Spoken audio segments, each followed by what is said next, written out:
Just giving everybody a chance to get into the room here before we get started.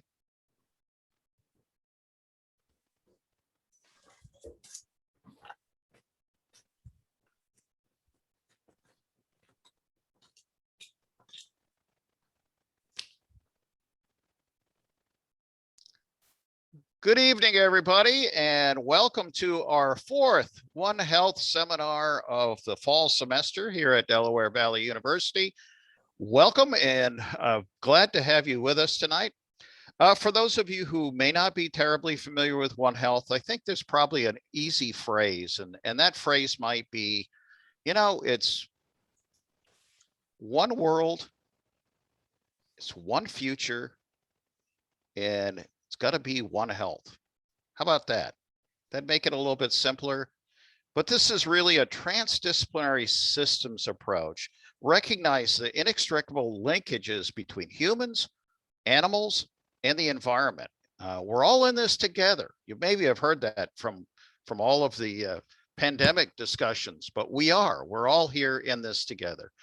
DelVal, this is our sixth year of offering One Health seminars. And as we have said in the past, we basically are approaching One Health from three different kinds of directions. One is education. All of our freshmen are introduced to the concept of One Health. And then in many of the courses across the curriculum, faculty members are recognizing that their disciplines are not the sole way of approaching problems, but that we need to interact with each other. That the more people you bring to the table, the better the results are going to be.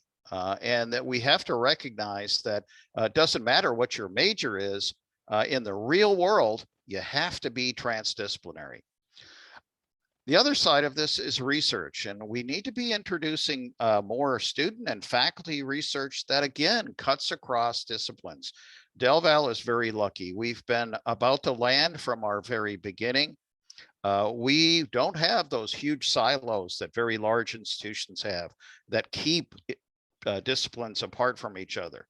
We're actually small enough that we work together. We know each other. We sometimes even like each other and may want to work together. And then finally, it's about outreach and kind of reaching out not only to our entire DelVal community of faculty and staff and students, but also out to our community. And we have a lot of great partners that we work with, and that we have a lot of community members that join us that we really appreciate them coming to hear our presentations. I'm also really thrilled to be talking about One Health Week. We're just about to celebrate our third annual One Health Week, and this is associated with the Global One Health Day, which will be on November 2nd this year. In our case, we celebrate the whole year, the whole week long. And so we've got a variety of activities going on. We're going to have events like one of our seminars. Our next seminar will be Tuesday at noon, and Simon Blackmore will be joining us from the United Kingdom and talking about agricultural robotic systems design. And following up to that, we're going to have a milkshake social. Milkshakes are free. Shannon, you need to come over for a milkshake. We're also that week, throughout the week, going to be asking people to take a One Health Week pledge, very similar to the Earth Day pledge, and to state what you're going to do in your own personal life to really recognize this interconnectedness. And this can be anything related to sustainability. It can just be that you're going to learn something more about One Health, or you're going to attend another One Health seminar, or you're going to go and look at what the library has to offer on the subject in your particular major. We're also having a club challenge, which our clubs will be painting windows with a theme of what One Health means to me. We are joining the writing conference, and there is a component of it that will be the One Health genre. Tell us a story about One Health. In addition, we will be doing a public service announcement video contest, 30-second video on any topic related to what you think other people should know. And the winner of that particular contest at our next One Health seminar and our last one of the semester, we will show that video prior to starting the seminar. So you'll get some notoriety anyway. And then finally, this great way of wrapping up One Health Week is a mock disease outbreak. We had to go virtual last year, but we're back in person again. And who knows what horrible disease is going to be breaking out at Del Val that we'll get a chance through all of our disciplines to find a way to deal with it. Whether we're from a business major, whether education, communication, wildlife, human health, whatever. USDA is a great partner in this. We will have several people from the USDA who will be leading this effort and working with animals that we have right here on our own campuses. It's a really fun time. It's a day-long event, but it's well worth the effort. And finally, I'd just like to ask for those students who are on this today, do participate in these events. The mock disease outbreak, you've been receiving things about how to sign up for that. The writing conference, you know, put down your thoughts. Who knows? There are going to be first place, second place, third place winners. It could be you. And the PSA competition, public service announcement, you know, while I'm not too comfortable with doing videos, I know darn well you guys are doing videos all the time. So why don't you do something for a message that's going to help others? And then finally, I need volunteers for sitting at that One Health Pledge table. We hope to have it in front of 11 Dining Hall from 11 to 1, Monday through Friday. And then at the Milkshake Social, we'll have that table open from 1 to 4. We need your help. If you're interested, there's my email address. Easy enough, reg.hoyt@delval.edu. Please contact me.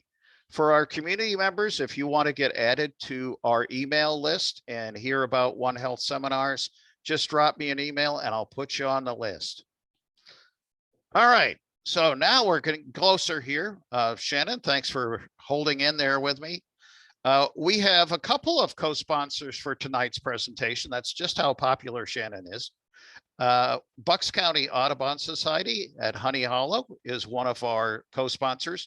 Unfortunately, Stacy Carpool was unable to join us this evening, but Bucks County Audubon Society, if you don't know this, actually started at Del Val, I believe back in the 60s.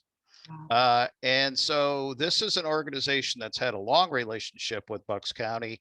And if you've ever been out to Honey Hollow, it's a great place to spend some time, as well as all the properties that Heritage Conservancy has as well. Isn't this a cool segue? Heritage Conservancy is also our co-sponsor this evening, and we are joined by Dr. Beth Snyder, who will be talking about the Conservancy and introducing our speaker this evening. It's all yours, Beth. Thank you. I have to say, you make college sound like fun. I wish I miss it now. It sounds like a great time. I'm Dr. Beth Snyder. I'm a dentist, and I am one of the board members of the Heritage Conservancy. And if you're not familiar with Heritage Conservancy, we're a local nonprofit that serves Bucks County and the surrounding counties. We work to protect land and historic places. And since 1958, we have served to preserve over 15,500 acres of open space, farmland, wildlife habitat, and important watershed areas throughout the region. So I am delighted because we have a very special guest, is a hard worker at Del Val, and that is Shannon. So I'm going to hopefully not butcher how to say it, but Shannon Fredebaugh-Siller, hope I said that well, is our community engagement programs manager at Heritage Conservancy, and she has extensive training in wildlife ecology, community engagement, and years of experience in providing innovative cross-curriculum environmental education programs. Now, talking about like being diverse, like you were saying, Reg, she holds a degree in zoology, but also environmental sciences from Ohio Wesleyan University, as well as a master's degree in natural resources and environmental sciences from University of Illinois, Urbana-Champaign. So really a pretty interesting background with many passions. So she'll be able to tell you on that. So through her relationship building and collaboration with local partners, Shannon has worked to connect the community with with nature to ensure local and long-term, we have a really good relationship with the community and with the people who are in those communities. So I'm going to let her speak from here because she's fantastic. Thank you for letting me introduce her because I'm a big fan.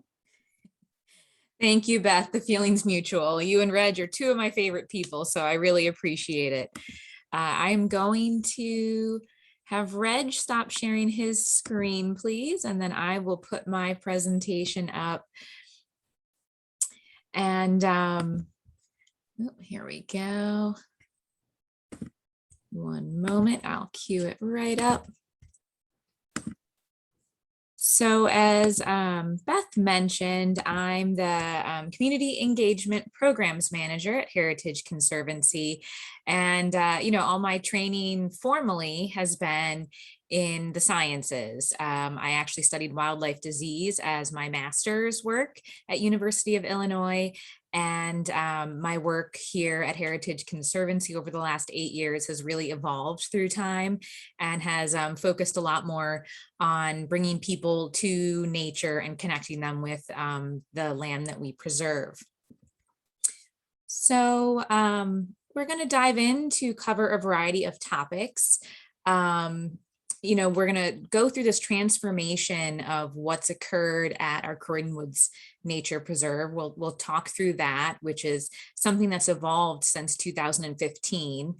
And we'll bring it to the present day where we're at with some efforts at working with people in the community there. As Beth mentioned, at Heritage Conservancy, we preserve and protect our natural and historic heritage. We're based in Doylestown with our home at Aldie Mansion, which is a historic building. And then we also protect a variety of habitats throughout Bucks County and the surrounding areas, including Montgomery County and some other portions of Southeast Pennsylvania. And we provide programs for over 3,000 people each year, roughly 50 to 100 programs a year. It sort of depends on the year. And, we really are protecting a variety of those community assets. So here's a map just showing some of those places that we're protecting. Some of them, whether it's a conservation easement that's privately owned, we help to make sure that's going to last on forever, or whether it's something, a fee simple property, which we'll talk about as well. But in total, we've helped to preserve over 15,500 acres of land throughout this whole area. So if we focus in on the land preservation work in Bucks County, you'll see in the lower portion of the county that it's a more populated area, and there hasn't been as much preservation work that we've been able to pursue in those areas. There are, of course, some preserved parks and pieces of land that are still protected through a variety of organizations. But the development and growth in the area has limited how much land could actually be protected. But we will talk about this green piece down here at the very bottom of the county. In the southern stretch here of Bucks County. We're going to talk about this as an important property throughout this talk. So in the 70s and 80s, the land conservation movement was really focused on protecting the land sort of from the people. That was, hurry up, things are being developed, there's a lot of change occurring, we need to protect the land right away. So now there's been a bit of a shift in that mindset over the last, decade or so, of really trying to connect people to those places. And part of that is because there's the realization that, we need people to know these places, to care about them. As Richard Louv, the author of Last Child in the Woods and Vitamin N, stated, we cannot protect something that we do not love, that we cannot love what we do not know, and we cannot know what we do not see or hear or sense. So it's really, making sure that people have this chance to connect with these places in order to ensure the long-term preservation. And, on top of that, there are also so many benefits, not only physically and mentally and emotionally, for people to connect with the outdoors and support their wellness. So those sorts of realizations are leading to this shift in, this new wave of conservation protection that we're in. So our story is going to focus on Croydon Woods Nature Preserve, at least for this transformative piece of it. And there's a lot of work that goes into preserving land, whether it's a conservation easement that is still something that's privately owned but protected in perpetuity, or whether it's a fee simple property, which means that, for us at Heritage Conservancy, we would own that piece of property. There were years leading up to the preservation of the Croydon Woods Nature Preserve here. And, once our sign with our logo goes on into the ground saying that this piece of property is protected, that's really often only the beginning of a lot of the work, but it's also the beginning of a lot of opportunities. So Croydon Woods Nature Preserve had some rough time through history. This 80-acre piece of land was historically designated in the 80s as an EPA Superfund site, but it went through remediation. And then at the end of 2015, Heritage Conservancy closed on the preservation of it, taking the ownership of the Croydon Woods Nature Preserve. And this was only the beginning of maintaining and caring for this property. And it needed a lot of care, and it still does at times, but here's where we started. Yes, that's a boat that was there, a mattress, different greens and things that people dropped off, lots of roofing tiles, other industrial building debris, lots of rubble, different pieces that were just left behind, dumped here, shelters that were broken down at different times, and just, again, other trash that was left in this natural area. Tires, batteries, a perfectly good shovel, greens from Christmas time, it looks like. Really, there was almost anything that we could imagine we have found was dumped at this property. So you might wonder, oh, and there we had cars as well. There were cars that were left. There were at times some other vandalism that occurred early on at the property. It doesn't really scream nature and environmental education and a great place to go for a hike. So you might be wondering, why would a conservation organization want to take this on? Well, it's that whirl of opportunities that I mentioned. This 80-acre forest happens to be one of few intact open spaces that are left after all of the development and growth activities in Lower Bucks County. So it's a critical piece of open space in this very populated, densely populated area of the county. Plus, it's one of the last remaining Atlantic coastal plain forests in all of Pennsylvania. And it's considered a priority 1 site of statewide and county significance, according to the Bucks County Natural Areas Inventory. And it highlights this resilience of nature that, despite these years of negative impacts and complications and all sorts of things that happened here at this site, that nature can and will thrive. And it's just literally this whole other world of beautiful plants and animals and, all sorts of wonder that we can still find there despite all of those challenges that have happened through the years. So, there's also the opportunity to really connect with these neighborhoods that are near it, to provide an area that's a safe outdoor space for people to go for a nice hike, to sit out by the trees and just enjoy whatever comes by, to go for a bird walk and try to find what is out there. So this is the entire 80-acre preserve, including the Little League fields that are owned. Well, we own them, but we work with the Lower Bucks County Athletic Association, who cares for the fields and maintains them and works to run all of their games and programs from there. And then over here on the far side is Keystone Elementary School.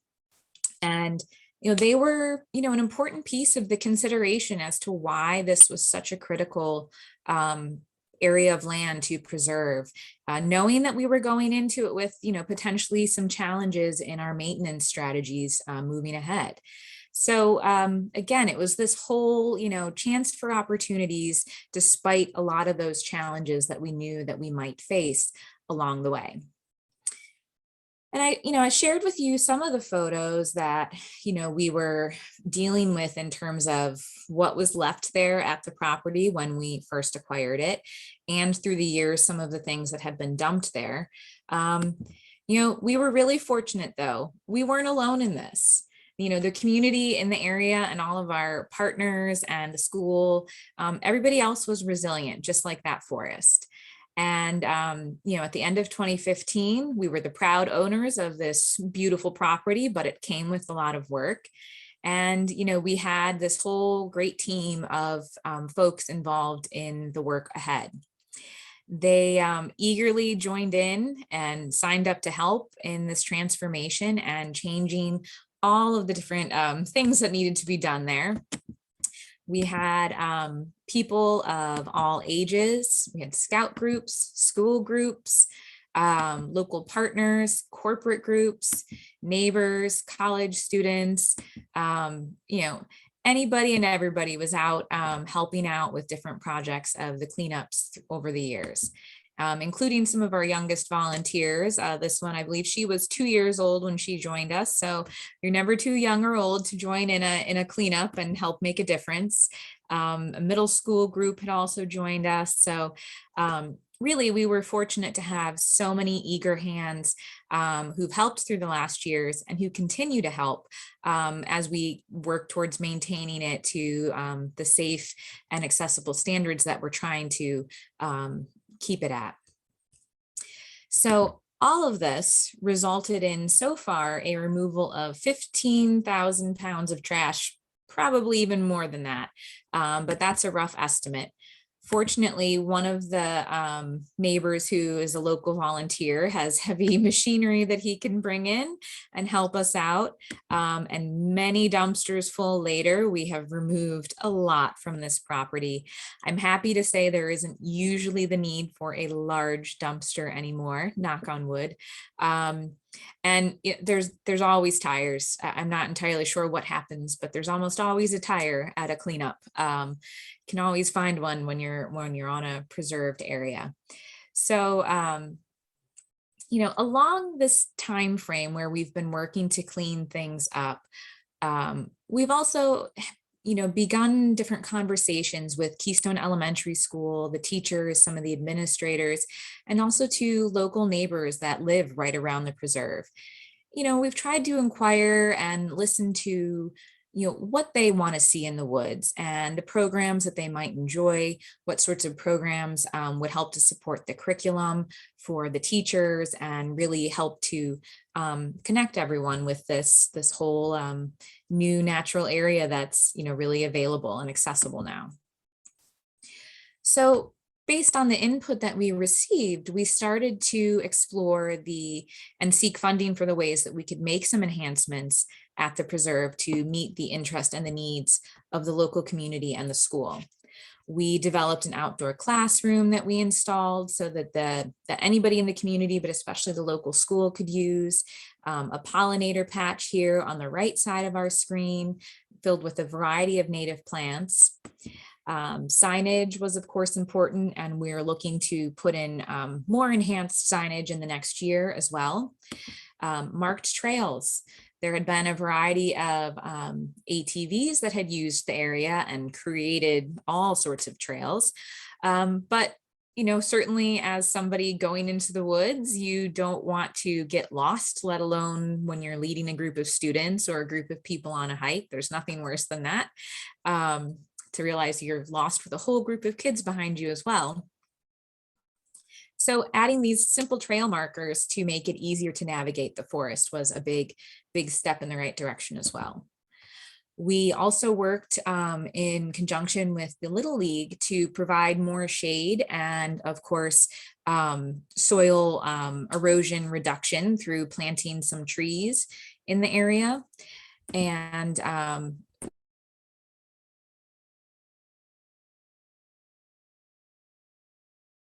we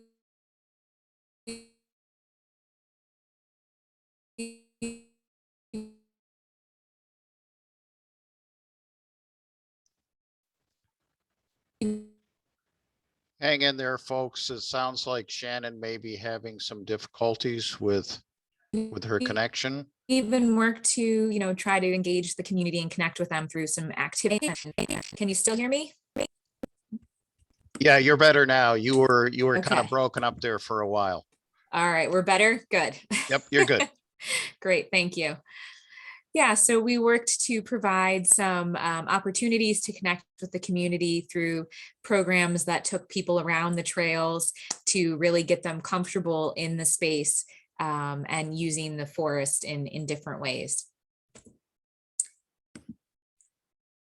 So now we have all of these great things that are happening at Croydon Woods, and we're keeping it clean, and there are marked trails. But there's still at times, as I noted, that concern that maybe the forest isn't safe, or that, the teachers might not feel comfortable taking their students outside. Again, I certainly understand that it could be really hard if you're not used to an area to take the students out and run the risk of getting lost in the forest with them. So our next step was to help sort of sell the benefits of time in nature to the teachers and to the school more thoroughly. And the benefits of time in nature are vast for anybody of any age, but especially for students, there are some interesting findings and research behind this. And some of the feedback that we've heard from students at Keystone Elementary School really highlighted the fact that for many different reasons in the students' lives, they might not be able to get outside regularly. So the chance to explore the forest as part of their school day had a huge potential for the benefits to support them, not only personally, but in their educational growth. So beyond the learning opportunities and curriculum enhancement that the outdoors can provide for the students, there are a variety of physical, mental, and emotional health benefits of time spent outside. Again, for all of us, but here are some of the examples for students from the Children in Nature Network. Some time spent outside can increase their physical activity, of course. It helps them to be able to better cope with stress. And there's a greater chance of engagement with their learning. We've actually heard this now from teachers that they see this during field trips and during activities when they're taking their students out. Less disruptive behavior by being outside, reduced anger and aggression, and a variety of other things, including, greater focus and attention, enhanced creativity. The list just goes on and on of the ways that there are different benefits to spending time outside, especially for the students. Interestingly, there's even research that suggests simply viewing nature out a window or images of nature can have positive mental impacts as well. And that too goes regardless of your age. So with this teacher input and using the natural resources available to us at Croydon Woods, this 80-acre preserve as an outdoor classroom, and working to supplement the school curriculum, we now offer our Learning Beyond the Classroom programs that our staff will often run with different grade levels at Keystone Elementary School. We also offer these in different places throughout the county, but Croydon Woods has been our main area of focus with Keystone. So much of this ends up that we're connecting those students with really direct hands-on educational experiences and really getting them to enjoy the outdoors. And we'll find that on field trips, Sometimes we'll start the day off with the kids acting like, wow, I really don't like spiders. And then after an hour or two outside, they're still turning over logs and they're like, wow, a centipede, ooh, a spider. And it, just changes their opinion very quickly during these field trips. It gets them really connected to their local community and the natural world that they're living in. We also like to have them engage in, of course, some physical activity. We, recognize that people learn in different ways. And so sometimes learning through physical movement is a great way for students to learn about something like predator-prey interactions through an interesting game of tag or macroinvertebrates. So we've got some really, interesting ways to engage the students in a variety of activities. And of course, there's always the nature exploration piece of it that's exciting. And I really like the moments when we're taking a group of students into the forest, and these students have lived their entire lives around this forest, but it hasn't been a place that they were encouraged to go in, or it wasn't thought to be a safe place to go in. So we'll take them on a field trip.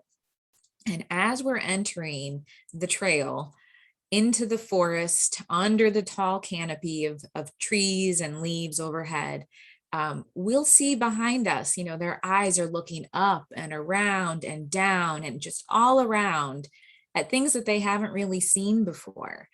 And we'll often just hear from behind us, wow, as they're just for the first time, experiencing this step into a forest. It's really a great experience for us when we're working with the students and taking them to the forest. And it's just a really, wonderful chance for them to connect and kind of, transformative for some of them in terms of having never been into a forest like that before. So beyond the opportunities for the students to come out and do programs with our staff, we really wanted to empower the teachers to feel that they could go out and use this forest resource as an outdoor classroom at any point when they wanted to.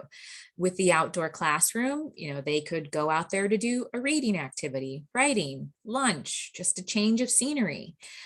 We also went ahead and we secured funding to contribute Nature Explorer backpacks to the school so that they could take resources, these field guides and binoculars and nets out to the forest and explore whenever they wanted to. We have at least one fourth grade teacher who works to take her students out every single month to the forest. And we've heard now that, the fifth grade teacher always knows which students were her students because they are just so immersed in nature and the environment. And we've tried to add in now this messaging to go home to the families of the students as well.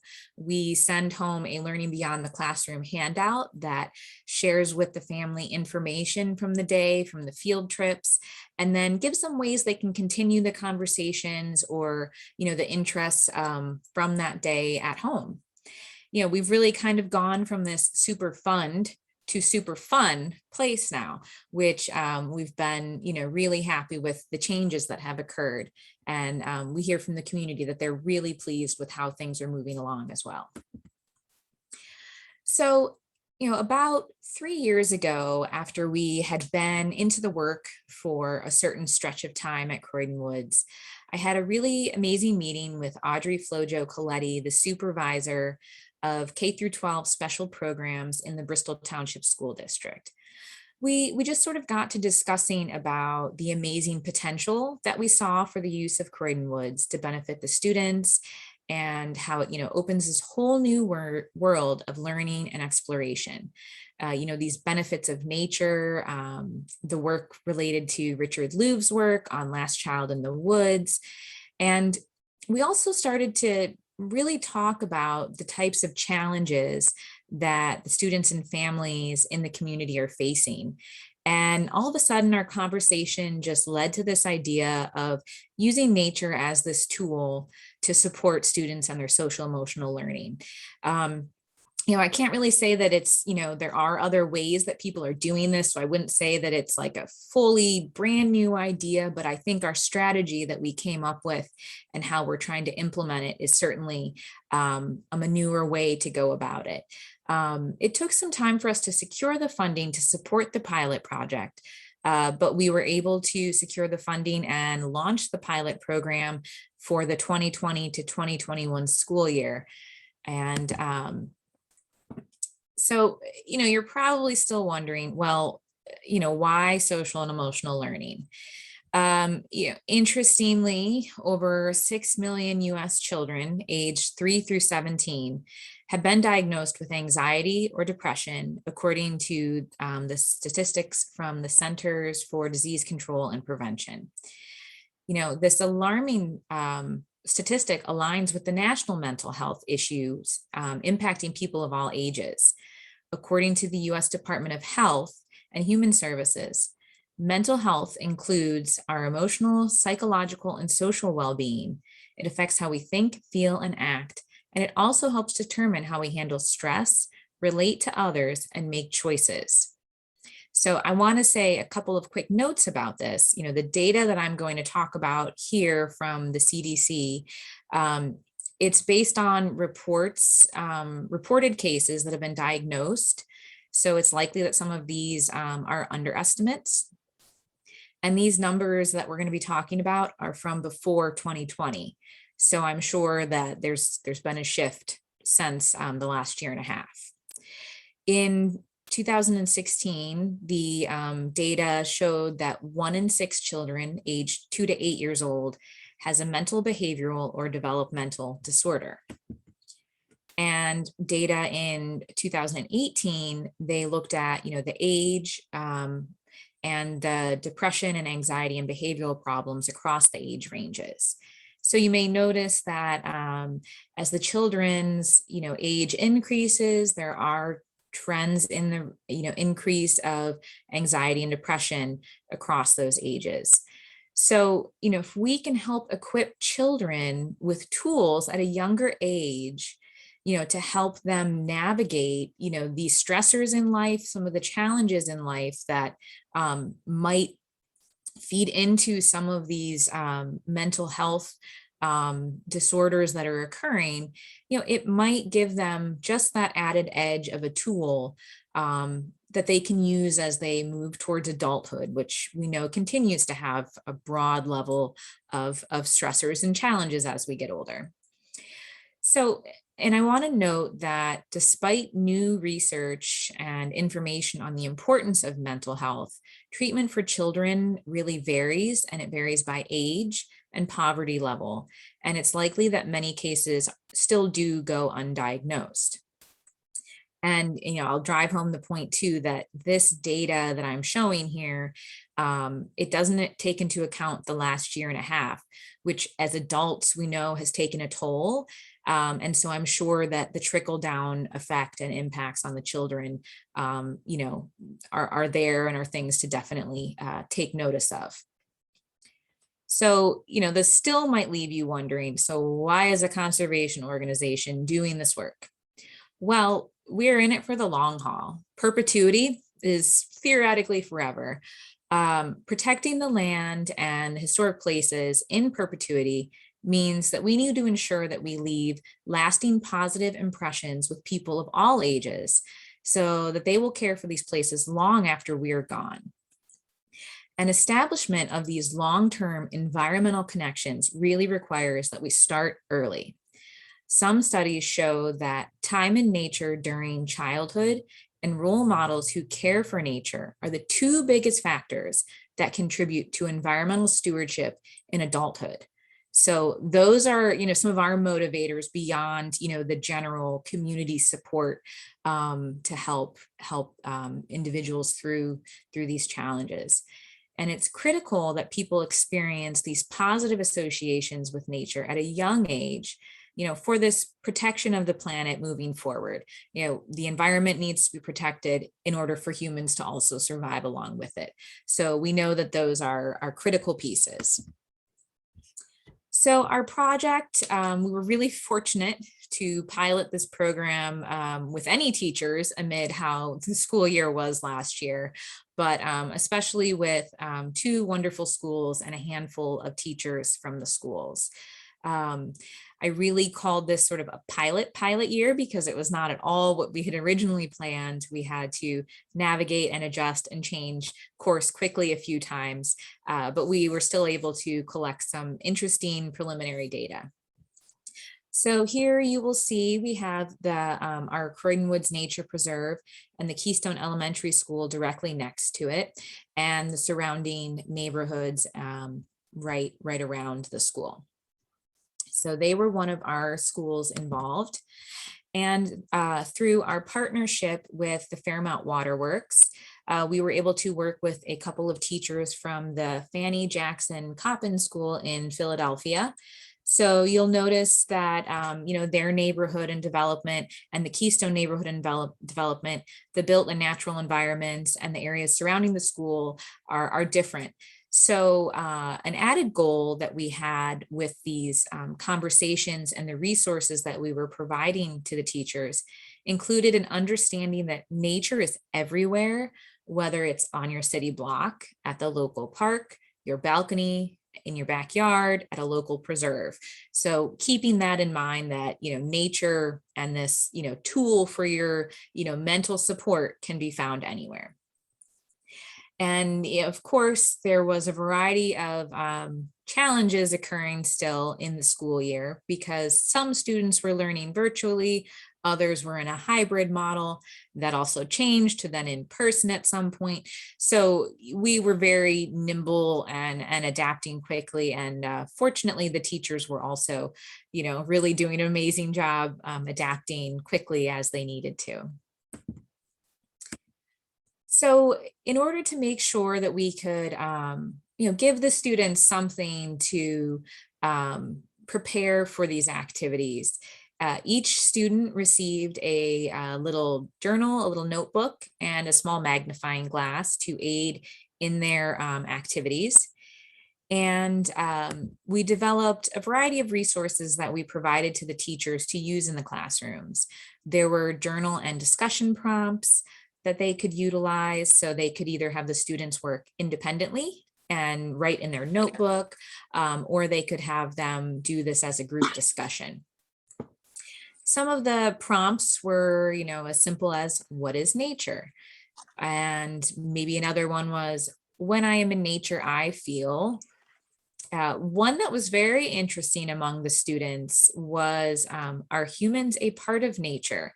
In one of the 3rd grade classes, it sparked quite a almost polarizing discussion amongst the students and was very interesting to hear about. So there were some really, really great discussions and feedback that we got from some of them. Other, things that we provided to the teachers were fairly simple activities. We wanted to keep it, all the resources in one place, about a page of directions, nothing more, because we knew that their days were already, filled with so much else that they had to accomplish. So we were adapting them to make it very easy, and they could be completed in class, outdoors, or virtually, depending on the activities. But we had a lot of adaptable and flexible ways they could use them. Each activity had a social emotional learning component, and we based them on the 5 core competencies that are outlined by the Collaborative for Academic, Social, and Emotional Learning. So this organization has a great framework of what types of social emotional competencies that students should be working on, especially through the elementary years. And of course, we had a nature component. So it could have been something like trees as a focus, or talking about different animals in nature, or water, for example. We had different mindfulness activities where they would listen to sounds or view different pictures or videos of nature. And the teacher is also committed to meeting with us every month or two to really talk through what was working, what wasn't, where they wanted some improvements, feedback from the students. And they also submitted surveys to us so we could collect some data and information on the implementation. And before they implemented an activity or a journal prompt, and then afterwards, they had the students, note how they were feeling. So it could have been anything from, I'm at a 5, I feel really angry. And then, someone else could have been at a 1. They also could express that they were feeling in a variety of ways. So we didn't want to, have them not recognize that they could feel a few different ways at the same time. Of course, that makes the data analysis a little bit different, so difficult to do. So we're navigating through that right now. But, the teachers were really great at collecting this information, and, we were fortunate to come out with some of the data and information that we did amid quite an interesting and challenging school year. So our early results from this past year, we had around 130 students that were engaged with the activities, and we received feedback from teachers that had done 29 different activities. So we had 5 teachers overall. They did different activities throughout the course of that time. So we had 29 feedback submissions, 29 data points. Amazingly, despite all the challenges posed by the schools being virtual, hybrid, and then in person, this program really seemed to open up doors of communication between the teachers and the students, plus, gave that opportunity for peer-to-peer communication among the students. Nature and how they felt was often an accessible topic for them to share and discuss, even for students who were virtual. Somehow it seemed to support their community building within their classrooms. Some teachers really reported that they had challenges getting certain students to commit to being engaged through the virtual screen, which is understandable amid, the elementary age range when they learn in such, more interactive ways usually. But one of the teachers just noted that the students were really more engaged when they brought up these nature topics. So even students who weren't connecting during other portions of the day during the virtual schooling, they seemed to somehow try to get more involved during these sessions when they were talking about nature. The kids were excited and really interested and looking forward to those breaks in the day when they could connect with nature. They got to slow down and focus on something that felt very peaceful for them. Another teacher noted that the students simply enjoyed having that chance to reflect on nature and themselves, how they felt, and the positive associations with nature. They really seemed to just connect with that. A goal was that it be very easy to implement, and the teachers responded that in general, everything was straightforward for them to implement. So that was beneficial because we see more usability for teachers when it's quick and easy to implement for them. And another real positive end of what we found was that the students were highly engaged with this. The teachers, again, just really noted that overall, even virtually, they were very interested in it. Now, of the 23 times that teachers had used the feelings assessment before and after the activity they implemented or the journal prompt, 78% of the time, there was a general shift towards more calm or positive feelings in the students. So, I want to note that, of course, there was very careful conversation around ensuring that any feelings were okay. You certainly don't want to create the toxic positivity environment. But it could be that, maybe we were seeing some of this shift by simply the students having that chance to acknowledge and recognize their feelings and understand a little bit more how they were feeling and how they could change it by having that time to talk about it. Of course, there's At the elementary age, also, there's a lot of outside factors that can impact mood and responses of students. Some students reported they were, upset at the end of it because, it was almost lunchtime and they were hungry. I get it. We all get a little hangry here and there. One student was very sad at the end of an activity and the teacher asked why. And she said, well, I'm sad because the activity's over.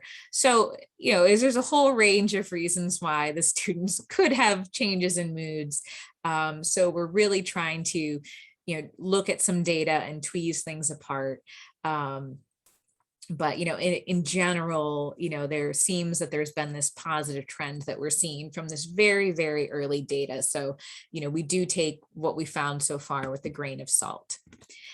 So what's ahead for this next year? So for the 2021 to 2022 school year, we have worked to enhance and improve what we have available to give to the teachers as resources based on the feedback that we received last year. So we also have made improvements to the resources available, the materials that we're sending the schools, and especially with more in-person programming now, or more in-person schooling now, we hope that the chance for the students to get outside will increase a lot this year.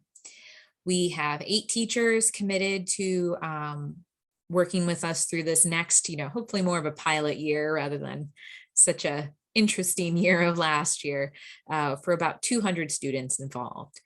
And we'll continue to gather data and explore how we can evaluate and unpack, what we're seeing in terms of these programs and the usability within schools.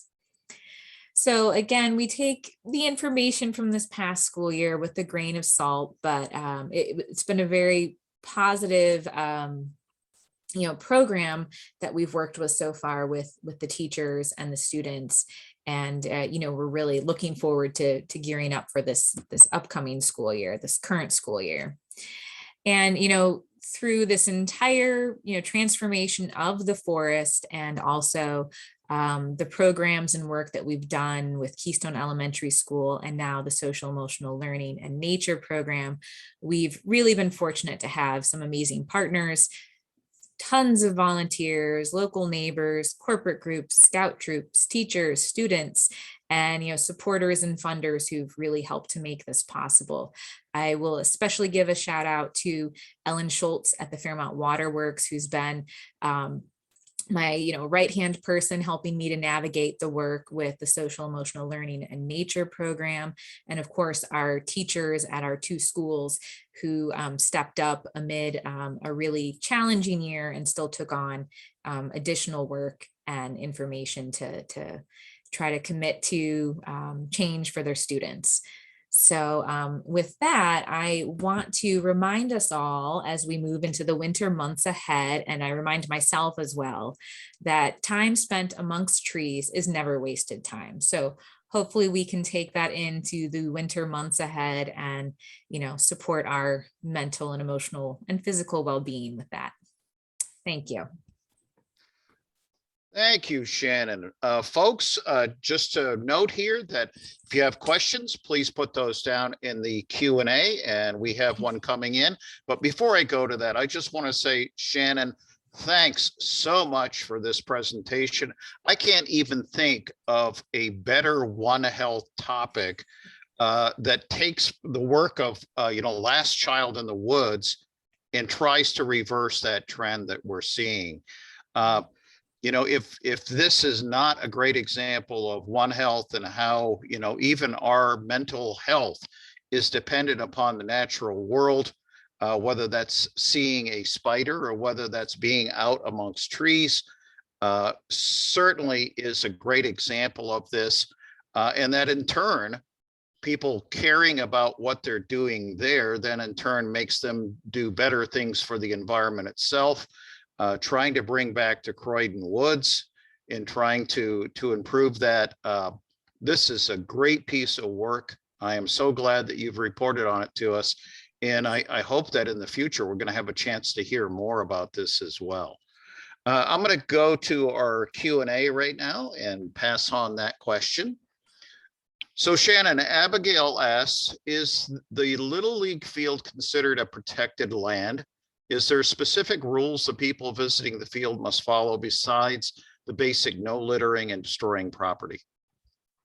Yeah, so that's a great question. So the Little League fields are technically owned by Heritage Conservancy and are part of our preserved property. We do have an agreement with the Little League that they are supposed to upkeep certain things.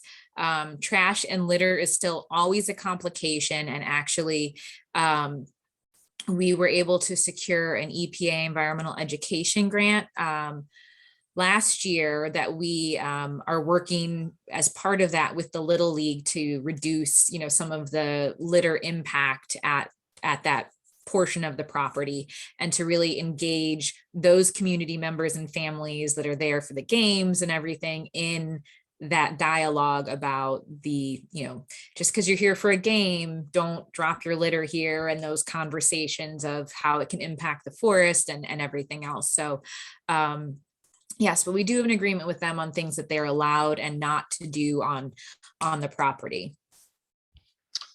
We also have a question from Claire Drollet, who is one of our fabulous librarians here at Del Val.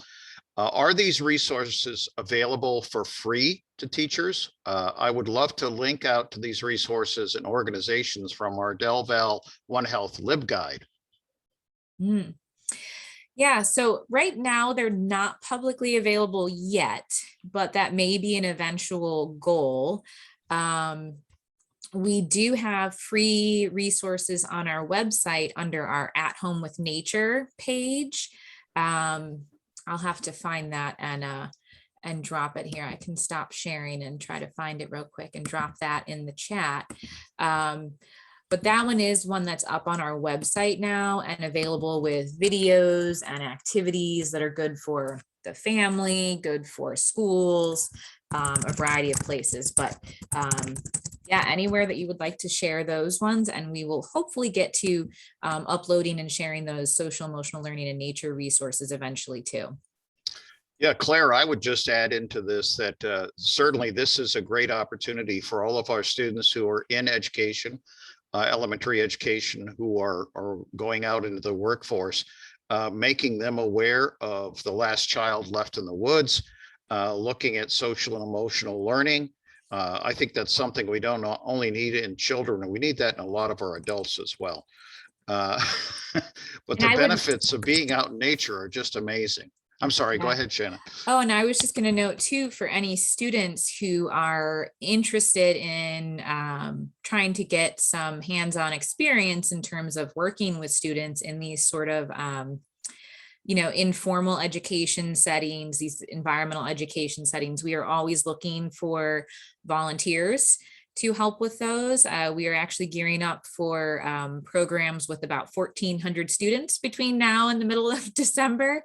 Some of it will be indoors, a little more indoors than we'd like, but we are always looking for additional help there with our volunteer educators.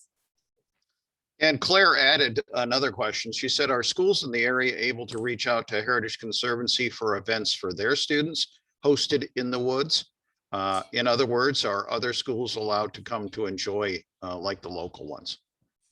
Yeah, so we have a variety of preserves throughout the county that are open to the public. It sort of depends on the property. Some are a little bit more restricted and only open if they're guided by one of our staff. So for example, Quakertown Swamp, we have hosted field trips, but they're only guided by us. We can't open it to the public because of the protected species there. But yeah, people can certainly reach out to us. It always depends on, of course, availability and, how many students that they want to get there. And we know busing can be a challenge, especially right now. But I'm happy to drop my email in here for anybody who's interested in learning more about what kind of opportunities we might be able to put together. And Corinne asks, is the plan to expand this to as many schools as possible? Also, is there going to be a permanent part of these schools' curriculum? So, our hope is to try and expand it, especially with this being a basically a toolkit of resources that could be picked up and used other places. We see that as some potential for expansion, wherever anyone would like to use them. We're part of a 23 center organization called a 23 center alliance called the Alliance for Watershed Education, which was one of our funders and how we were connected with Fairmount Waterworks as a partner. So there's a chance that after we start to share those resources out, that they might pilot it at their own organizations and school partners and see where it goes from there. And what was the next part of the question? That also, is this going to be a permanent part of the curriculum? So I think that depends on the school district. I know in terms of Bristol Township School District, we've been working really closely with them. And, long term, the goals are really to continue to include, nature and science and the forest right there as a resource for them. And we're beginning conversations of working through all the different grade levels of the school district up through the high school as well, in terms of nature and outdoor STEM education. And the social emotional learning is an increasing interest for what I'm seeing in school districts throughout the county. So it sort of depends on how schools want to go about using it. I know there are some programs already established for some schools, how they're using it. I know my children's school in Central Bucks School District is possibly interested in us trying to do like an outdoor, do this activity as like a club, an after school club as in some fashion. So there's definitely the interest, and I think there's no shortage of ways it could be integrated. And Claire has another question. Has research been done or consulted abroad regarding nature preservation and social emotional learning? I've heard anecdotally that there are schools and programs like this in other countries. Yeah, I have not dug too deeply into that piece of the research, but I fully note that this is not necessarily an original general idea, because the research has been going on for quite a while. I'd say especially in the US ever since a lot of Richard Louv's work, but I would very much believe that other countries have been moving ahead with that. There are so many, anecdotal stories that I've heard of, outdoor schools and even outdoor preschools that are doing this sort of work from an even earlier age. So I'm sure there's a lot of examples of ways that people are doing that. Yeah. I'd just like to come back to the concept of One Health with this again, and just kind of look at this a little bit more broadly, even from the standpoint of developing a school program. But for all of our students from different majors, I think that we could all look at this from different points of view. And for example, our environmental people, it's pretty easy for them to say, yeah, cleaning up this woods, trying to do some work there to improve the habitat is going to be good for wildlife.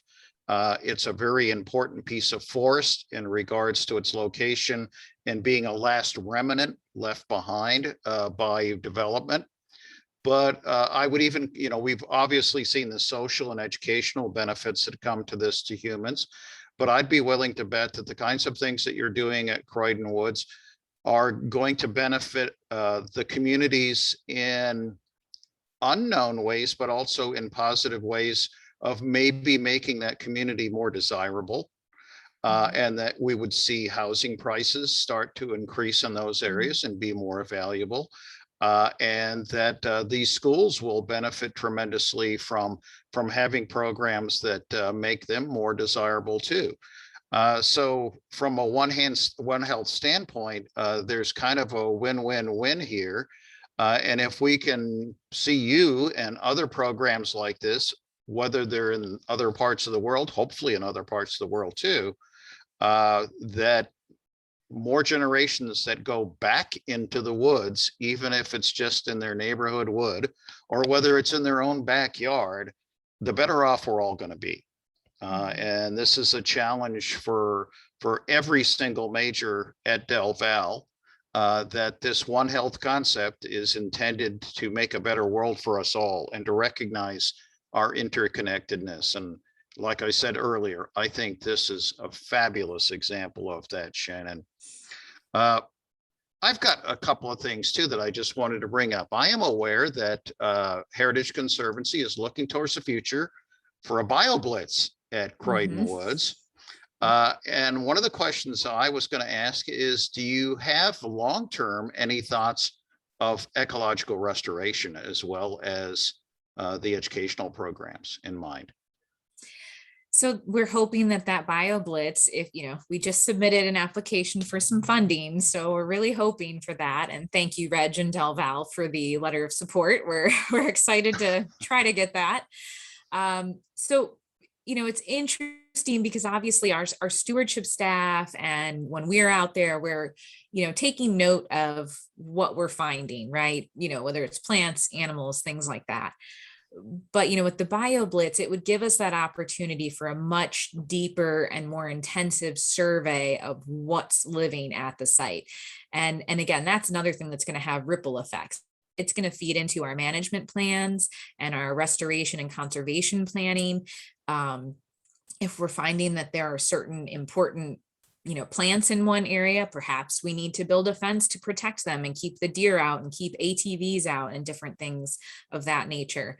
It also will feed into improving our educational programs. And, just there's so much ripple effect from that base data that we're really excited to try and accomplish that. Cool.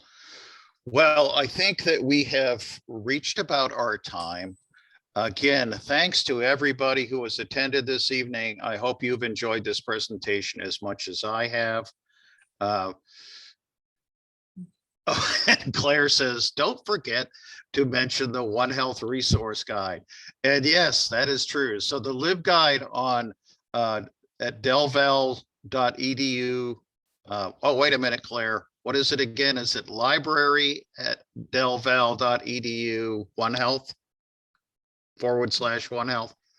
Let me check here, make sure I got it right. Yes, library.delval.edu /One Health. Hey, those folks who are at Delval and any of our community members, this is an incredible resource. If you're still not sure what the heck One Health is, first of all, anything is One Health. So you can start with that, but there's lots and lots of resources there available from our library. Claire has done an amazing job pulling this stuff together. And Shannon, as I always expected, you have done a fabulous job with this presentation. We greatly appreciate you being here tonight. Thanks so much for having me, Reg. Thanks for joining us tonight. Good night, everybody. You have a great evening. And don't forget, One Health Week coming up the week of November 1st through the 6th, and that we will be having our next One Health seminar at noon on the 2nd, because our speaker is coming to us from the United Kingdom. All right, everybody have a great night. Shannon, thank you so much. Thank you. Bye-bye, everybody.